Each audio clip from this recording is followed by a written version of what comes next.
कधीतरी तुम्ही सुरणाची अशी भाजी करून बघा. रोज रोज भाज्या, पालेभाज्या, कडधान्य खाऊन कंटाळा असेल असा सुरण आणायचा. बाजारात सुरण भेटतात आणि कमी खाजेचे भेटतात. त्यामुळे कोकम, चिंच किंवा लिंब लावा. पण मी कोकम लावून घेतले. हळद, मी हिंग मस्त लावून घेतलेलं छान मिक्स करून घ्यायचा इथे.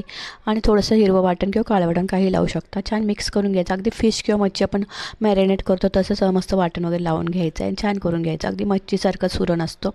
त्याचे काप करायचे आणि छानपैकी असे फिशेससारखं मस्त मिक्स करून बाजूला ठेवून छानपैकी तव्यामध्ये भरपूर सारं तेल टाकून लसूण टाकायचं आहे आणि छानपैकी याच्यामध्ये सुरण फ्राय करायचे.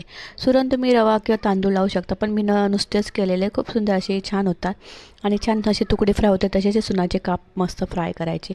अशी भाजी करून बघा. साधी सिंपल रेसिपी. आवडल्यास लाईक, शेअर, सबस्क्राईब करायला विसरायचं नाही राणेज रेसिपी चॅनलला.